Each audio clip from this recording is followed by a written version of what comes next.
Hello everyone, study challenges with me YouTube channel पर आप सभी का स्वागत है। स्टूडेंट्स, आज हम डिस्कस करेंगे 9th स्टैंडर्ड का साइंस का केमिस्ट्री सब्जेक्ट का chapter matter in our surroundings and its composition पर। ये वीडियो इस चैप्टर का पार्ट 1 है, तो इस वीडियो के अंत तक जरूर बने रहिए। Students, well, I hope you will like this video. So, let's start. सबसे पहले हम डिस्कस करते हैं मैटर पर। What is matter? मैटर को हिंदी में कहा जाता है पदार्थ। Matter may be defined as anything which occupies space, has mass and may be perceived by our senses. पदार्थ यानी मैटर एक ऐसा चीज है जो किसी स्थान को घेरे रहता है, जिसका अपना खुद का मास यानी द्रव्यमान है, और इसे हम अपने ज्ञानेंद्रियों के द्वारा आसानी से समझ पाते हैं। चलिए मैटर को हम एक आसान और सहज एग्जाम्पल के द्वारा समझते हैं। यह एक टेबल है। इस टेबल के ऊपर एक डाइस रखा हुआ है। डाइस इस टेबल के ऊपर कुछ स्थान को घेरे रखा है। सो पहला पॉइंट जो है ऑक्यूपाई स्पेस, ये डाइस के द्वारा सही साबित हुआ। दूसरा पॉइंट हैज मास, ये डाइस का अपना मास है। मास यानी द्रव्यमान। चलिए हम मास यानी द्रव्यमान को डिटेल में समझते हैं। मास यानी द्रव्यमान का मतलब है कि कुछ एटम से ये डाइस बना हुआ है। तो mass means number of atoms present in a body. तो दूसरा पॉइंट हैज मास, ये भी इस डाइस के लिए सही साबित हुआ। तीसरा पॉइंट है परसीव्ड बाय आवर सेंसेस, यानी ये जो डाइस है इसको हम अपने ज्ञानेंद्रियों के द्वारा आसानी से समझ पाते हैं, यानी हम इसे अपने आंखों के द्वारा देख सकते हैं, इसको अपने हाथों से छू सकते हैं।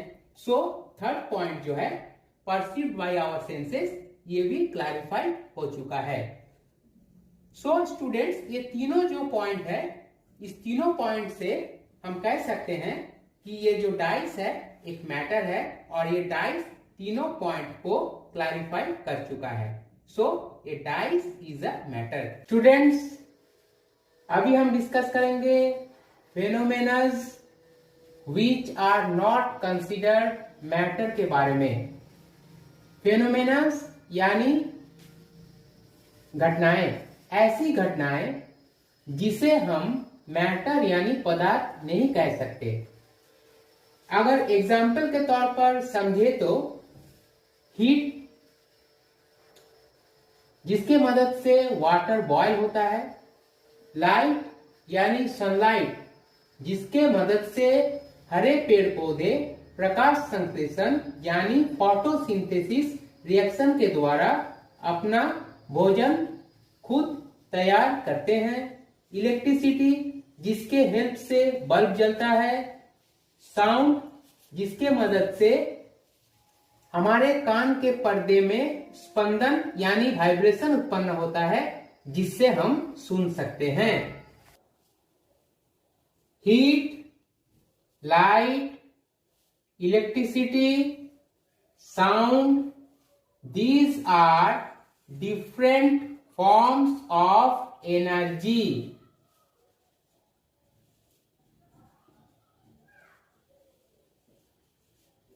एनर्जी यानी ऊर्जा।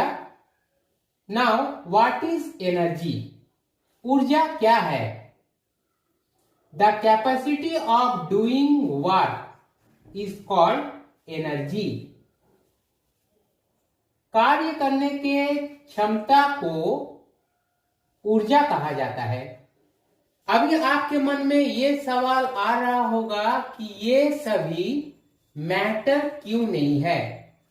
तो मैं बता दूं कि ये सभी मैटर इसलिए नहीं है क्योंकि इन सभी के द्रव्यमान नहीं होते, मतलब they have no mass nor they do occupy space, यानी इन सभी के द्रव्यमान नहीं होते हैं और ना ही ये सभी किसी स्थान को घेरे रखते हैं। स्टूडेंट्स, इनके अलावा भी कुछ और ऐसे फेनोमेनस यानी घटनाएं हैं जैसे मैग्नेटिज्म, शैडो, वैक्यूम, जिसे हम मैटर नहीं कह सकते। अभी हम डिस्कस करेंगे नेचर ऑफ मैटर यानी पदार्थ की अवस्था अर्थात उसके प्रकृति के बारे में। प्राचीन दार्शनिकों यानी ancient philosophers and their beliefs, प्राचीन दार्शनिकों तथा उनके विश्वासों को हम इस प्रकार परिचित करते हैं। महान दार्शनिक थेल्स के अनुसार दुनिया के सभी चीजों की उत्पत्ति पानी से हुआ है। According to Thales, things arose from water. According to Greek philosophers, fire, water, air and earth are the primary building blocks of matter. Greek दार्शनिकों के अनुसार दुनिया में सभी चीजें आग, पानी, हवा और पृथ्वी जैसे प्राथमिक निर्माण खंडों से बना है, यानी पदार्थों की उत्पत्ति इन सभी प्राथमिक निर्माण खंडों से हुआ है। According to Indian philosophers, matter is made up of 5 elements. भारतीय दार्शनिकों के अनुसार पदार्थ का निर्माण हुआ है 5 तत्व से, जो इस प्रकार है: sky, fire, water, air and earth. Students, अभी हम डिस्कस करेंगे महर्षि कर्णड्स सजेशन यानी सुझाव के बारे में। महर्षि कर्णड एक प्राचीन इंडियन सेज थे। उनके अनुसार all forms of matter composed of very small particles or tiny particles called anu, and each anu is composed of very small or tiny particles called परमाणु। यानी पदार्थ की संरचना होती है बहुत छोटे छोटे कणों से, जिसे हम अणु कहते हैं, और हर एक अणु की संरचना होती है छोटे छोटे कणों से, जिसे हम परमाणु कहते हैं। According to Greek thinker Democritus, Greek चिंतावादी डेमोक्रिटस के अनुसार परमाणु का अर्थ है, परमाणु means atom. In Greek word atom means, Greek शब्द में एटम का अर्थ होता है अनकट, मीन्स इनडिविजिबल, अर्थात जिसे हम विभाजित नहीं कर सकते। Thus we can say that matter is composed of very small, means tiny particles, which are known as atoms. Students, we will discuss about characteristics of matter. पदार्थ के विशेषता के बारे में अभी हम चर्चा करेंगे। First point, particles of matter are very small. पदार्थ में मौजूद जो कण होते हैं वो बहुत ही छोटे होते हैं। चलिए इस पॉइंट को हम समझते हैं एक एक्सपेरिमेंट यानी प्रयोग के द्वारा। सबसे पहले एक बीकर लेंगे 100 ml का और उसमें 10 ml वाटर फिल करेंगे। फिर उसमें 2 से 3 क्रिस्टल्स ऑफ पोटेशियम पैरामैंगनेट लेंगे और उस 10 ml वाटर में डिसॉल्व करेंगे, जिससे उस 10 ml वाटर कलर्ड हो जाएगा। अब इसके बाद 4 मेजरिंग सिलेंडर लेंगे, जैसा कि इस फिगर में दिखाया गया है। मेजरिंग सिलेंडर ए, बी, सी और डी। पहला मेजरिंग सिलेंडर, दूसरा मेजरिंग सिलेंडर, तीसरा मेजरिंग सिलेंडर और चौथा मेजरिंग सिलेंडर में 50 ml मार्क तक वाटर फिल कर देंगे। उसके बाद बीकर में मौजूद कलर्ड सॉल्यूशन को अच्छी तरह से सेक करके थॉरोली मिक्स करेंगे।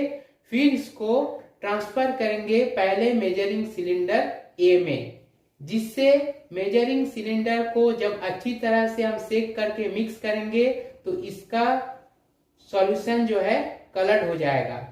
अब एक पीपेट लेंगे और पीपेट के सहायता से मेजरिंग सिलेंडर ए से 5 ml कलर्ड सॉल्यूशन को मेजरिंग सिलेंडर बी में ट्रांसफर करेंगे। फिर इसको अच्छी तरह से सेक करेंगे और मिक्स करेंगे थॉरोली, जिससे मेजरिंग सिलेंडर बी का जो सॉल्यूशन है वो भी कलर्ड हो जाएगा। फिर मेजरिंग सिलेंडर बी से पीपेट के सहायता से 5 ml सॉल्यूशन लेंगे और उसको मेजरिंग सिलेंडर सी में ट्रांसफर करेंगे। इसी तरह मेजरिंग सिलेंडर सी में से पीपेट के मदद से 5 ml सॉल्यूशन लेंगे और उसको ट्रांसफर करेंगे मेजरिंग सिलेंडर डी में। अच्छी तरह से सेक करने के बाद और थॉरोली मिक्स करने के बाद हम पाएंगे कि मेजरिंग सिलेंडर डी का सॉल्यूशन जो है वो भी हल्के कलर के देखा जा सकता है। तो इस जो एक्सपेरिमेंट है, यानी इस प्रयोग से हम ये ऑब्जर्वेशन पा रहे हैं कि all the solutions held in various measuring cylinders are coloured, though the colour gets fainter and fainter. अर्थात इसमें ये अवलोकित हो रहा है कि हर एक मेजरिंग सिलेंडर में जो सॉल्यूशन मौजूद है वो कलर है, लेकिन अंतिम जो मेजरिंग सिलेंडर है डी, इसमें कलर फेंट है। यानी जैसे जैसे हम मेजरिंग सिलेंडर ए से बी, फिर बी से सी, फिर सी से डी को ट्रांसफर करेंगे, सॉल्यूशन का कलर धीरे धीरे फेंट होता जाएगा। From this experiment, we get conclusion that it may be concluded that a small crystal of potassium paramanganate contains a very large number of very small particles. Even the smallest particle shows the properties of the substance. यानी इस experiment से ये निष्कर्ष निकल रहा है कि जो पोटेशियम पैरामैंगनेट का जो छोटे से क्रिस्टल्स थे, उनका मौजूदगी में बहुत अधिक संख्यक जो है पोटेशियम पैरामैंगनेट का पार्टिकल्स है और हर छोटे छोटे कण पोटेशियम पैरामैंगनेट का अपना उपस्थिति दर्ज कर रहा है। तो इस एक्सपेरिमेंट से कैरेक्टरिस्टिक्स ऑफ मैटर का first point, particles of matter are very very small, clarify हो चुका है। Students, we will discuss about the second point, characteristics of matter, which is particles of matter have intermolecular or interparticle spaces between them। अर्थात पदार्थ के कणों के बीच कुछ खाली जगह होते हैं जिसे हम कण स्थान कहते हैं। चलिए स्टूडेंट्स, इसको हम एक आसान एक्सपेरिमेंट यानी प्रयोग के द्वारा समझते हैं। सबसे पहले एक ग्लास बीकर लेंगे जो कि इस चित्र में दिखाया गया है, इस ग्लास बीकर में 100 ml वाटर फिल करेंगे और फिर जहां तक 100 ml का वॉल्यूम होगा इस ग्लास बीकर में, उस लेवल को मार्क कर लेंगे। देन इस बीकर में 20 ग्राम्स कॉमन सॉल्ट यानी सोडियम क्लोराइड, जिसे हम खाने वाला नमक यानी टेबल सॉल्ट भी कहते हैं, उसे ऐड करेंगे। तो यहां फिगर में दिखाया गया है, ये है वाटर मॉलिक्यूल्स और ये दिखाया गया है सॉल्ट का पार्टिकल्स। फिर एक ग्लास रॉड की मदद से हम इस सॉल्ट पार्टिकल्स को वाटर में डिसॉल्व करेंगे। सो सॉल्ट पार्टिकल्स वाटर में कंप्लीटली डिसॉल्व होने के बाद जो सॉल्यूशन प्राप्त होंगे उसे हम कहेंगे सॉल्ट सॉल्यूशन, जिसे हम ब्राइन सॉल्यूशन भी कह सकते हैं।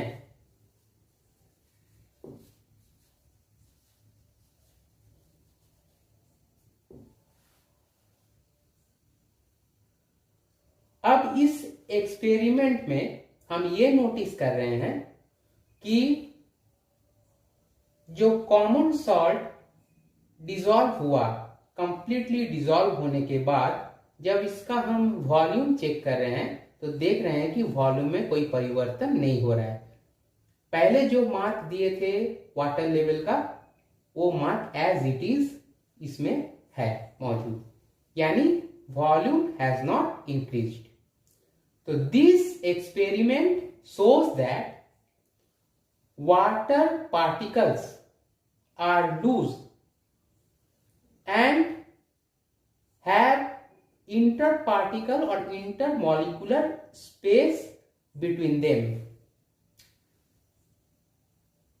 अब इंटरपार्टिकल और इंटरमॉलिकुलर स्पेस क्या है? What do you mean by interparticle space? The space between the particles or space between the molecules known as interparticle space. अब जब मॉलिक्यूल्स का जिक्र हुआ तो मॉलिक्यूल्स के बारे में भी बताएंगे। मॉलिक्यूल्स क्या है? Molecules are smallest particle which can exist independently. Molecules ऐसे छोटे कण होते हैं जो यानी जिनका अस्तित्व होता है स्वतंत्र रूप से। तो इस एक्सपेरिमेंट में हमने देखा कि वाटर पार्टिकल्स के बीच में जो खाली जगह थे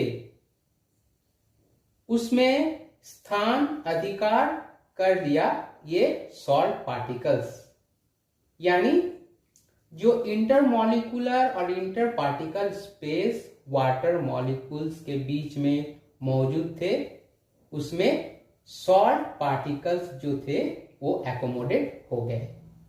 इससे कैरेक्टरिस्टिक्स ऑफ मैटर के जो दूसरे पॉइंट थे, particles of matter have spaces between them, इस एक्सपेरिमेंट के द्वारा क्लैरिफाई हो गया। Students, now we will discuss about the third point of the characteristics of matter, which is particles of matter are constantly moving. अर्थात पदार्थ के कणों में हमेशा गति मौजूद होता है। इसका मतलब यह है कि पदार्थ के कण हमेशा गतिशील रहते हैं। पदार्थ के कणों में गति मौजूद होने का सर्वप्रथम प्रमाण दिया गया था रॉबर्ट ब्राउन के द्वारा।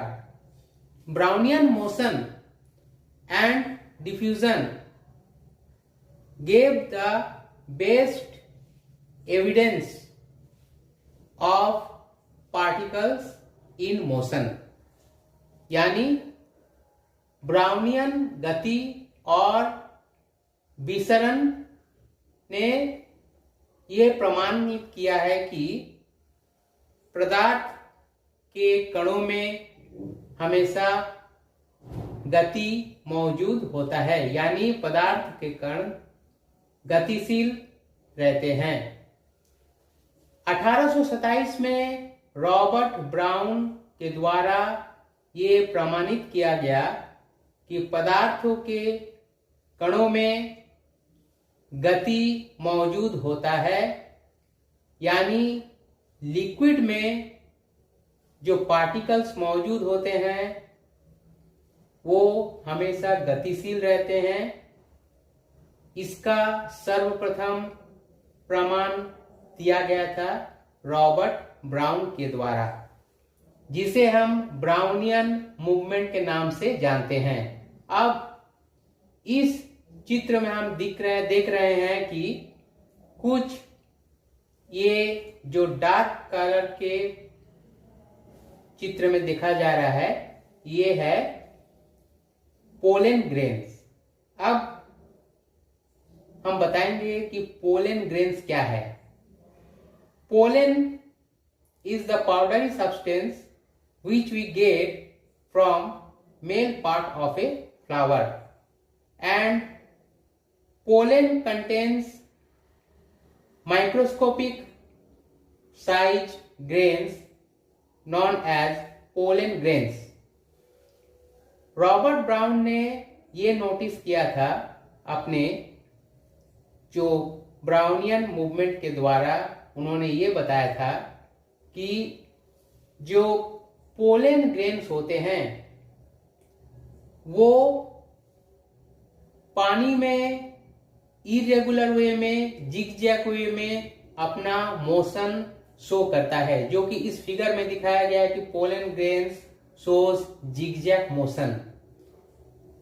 रॉबर्ट ब्राउन ने एक वाटर कंटेनर लिए थे और उस वाटर कंटेनर में कुछ पोलन ग्रेन्स को सस्पेंड किए थे। फिर उन्होंने माइक्रोस्कोप के सहायता से ये नोटिस किए कि पोलन ग्रेन्स में इरेगुलर और जिगजैग मोशन उत्पन्न हो रहा है। इससे रॉबर्ट ब्राउन ये निष्कर्ष पर निकले कि रॉबर्ट ब्राउन इस निष्कर्ष पर आए कि जो वाटर में पार्टिकल्स मौजूद है वो इनविजिबल है, जिसे हम खुली आंख से नहीं देख पाते हैं, लेकिन वह हमेशा गतिशील रहते हैं। और जब वो उनमें मौजूद जो पोलन ग्रेन्स है उसके पार्टिकल्स को हीट करते हैं और इन दोनों के कोलिजन के फलस्वरूप पोलन ग्रेन पार्टिकल्स में निरंतर इरेगुलर वे में, जिगजैग वे में मोशन उत्पन्न होता है। इनके अलावा भी रॉबर्ट ब्राउन ने यह भी नोटिस किए कि जब सनलाइट का बीम किसी रूम में एंटर करता है और उस रूम में मौजूद जो डस्ट पार्टिकल्स है उसमें भी इरेगुलर वे में और जिगजैग वे में मोशन उत्पन्न होता है। इससे यह साबित होता है कि एयर जो है वो भी पार्टिकल्स से निर्मित है, जिसे हम खाली आंखों से नहीं देख पाते हैं। और जब इस पार्टिकल्स एयर में मौजूद डस्ट पार्टिकल्स के कणों से टकराते हैं, यानी इनके बीच में कोलिजन होता है, जिसके फलस्वरूप डस्ट पार्टिकल्स जो है वो भी मोशन में रहते हैं और जिसके फलस्वरूप डस्ट पार्टिकल्स में जिगजैग वे में मोशन उत्पन्न होता है।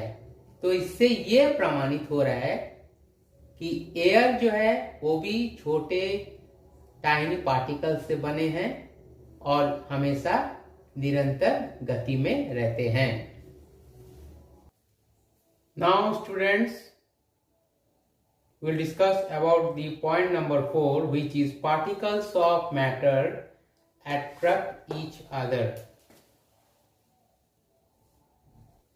अर्थात पदार्थ के कणों में एक तरह के गुण मौजूद होते हैं, यानी पदार्थ के कण एक दूसरे को अपने तरफ आकर्षित करते हैं। जैसा कि इस फिगर में दिखाया गया है, मैटर के 3 फॉर्म हैं, सॉलिड्स, लिक्विड्स और गैसेस। सॉलिड्स में जो पार्टिकल्स मौजूद होते हैं वो क्लोज्ड कॉम्पैक्ट होते हैं। लिक्विड में सॉलिड्स के कंपेयर में जो पार्टिकल्स मौजूद होते हैं वो लूजली पैक्ड होते हैं, और गैसेस में जो पार्टिकल्स मौजूद होते हैं वो लिक्विड के कंपेयर में बहुत ज़्यादा लूजली पैक्ड होते हैं। तो इससे ये हम कह सकते हैं कि जो सॉलिड्स में मौजूद जो पार्टिकल्स है उनके बीच में जो फोर्स ऑफ अट्रैक्शन है वो मैक्सिमम है। लिक्विड्स में सॉलिड्स के कंपेयर में मिनिमम है, और गैसेस में सबसे मिनिमम है लिक्विड के कंपेयर में। गैसियस पार्टिकल्स के बीच में जो फोर्सेस ऑफ अट्रैक्शन है, तो इन particles of a matter there is a force acting between them, and this force of attraction keeps the particles together। अर्थात पदार्थ के कणों में एक तरह के बल मौजूद होते हैं जिसे हम आकर्षण बल कहते हैं, और इस आकर्षण बल के मौजूदगी के कारण पदार्थ में मौजूद कण एक दूसरे के सन्निकट होते हैं, यानी एक दूसरे के करीब इकट्ठे होते हैं। अब स्टूडेंट्स, जैसा कि हम देखते हैं कोई भी सब्सटेंस को हम आसानी से पाउडर के फॉर्म में चेंज कर सकते हैं, कोई भी सब्सटेंस को हम आसानी से क्रिस्टल के फॉर्म में चेंज कर सकते हैं। किसी तरह का सब्सटेंस जो है उसको हम आसानी से ब्रेक नहीं कर सकते। कोई ऐसा सब्सटेंस है जिसको हम आसानी से ब्रेक कर सकते हैं। तो इन सब का पीछे कारण क्या है? इन सब का पीछे कारण ये है कि जो मैटर है वो पार्टिकल से बना है, और मैटर चाहे वो सॉलिड हो, चाहे वो लिक्विड हो, चाहे वो गैस हो, उनमें जो पार्टिकल्स मौजूद है वो पार्टिकल्स के बीचों में फोर्स ऑफ अट्रैक्शन मौजूद होता है। तो ये वैरी करता है फोर्स ऑफ अट्रैक्शन पार्टिकल्स के बीचों का, जिससे हम ये निष्कर्ष पर पहुंचते हैं कि कौन सा मैटर को हम आसानी से तोड़ पाते हैं और कौन सा मैटर को हम आसानी से नहीं तोड़ पाते हैं। जैसे एज फॉर एग्जाम्पल, ये एक चॉक है, तो ये चॉक सॉलिड सब्सटेंस है, ये भी पार्टिकल से बना हुआ है, इसको हम आसानी से तोड़ सकते हैं। और आप देख रहे हैं ये एक आयरन नेल है, इसको हम आसानी से नहीं तोड़ सकते। तो रीजन क्या है? चॉक को जब हम आसानी से तोड़ देते हैं, दैट मीन्स इनके अंदर में मौजूद जो पार्टिकल्स है उनके बीच में फोर्स ऑफ अट्रैक्शन कम है, इस कारण हम इसे आसानी से तोड़ सकते हैं।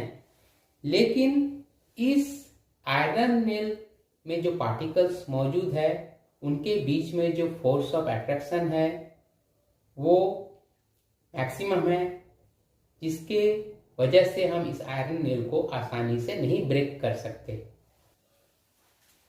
Students, will discuss about the sub topic cohesion, rigid body और substance and fluid. First of all will discuss about cohesion. Cohesion का हिंदी रूपांतर है एकजुटता। Cohesion means the force of attraction between the particles of same substance is known as cohesion.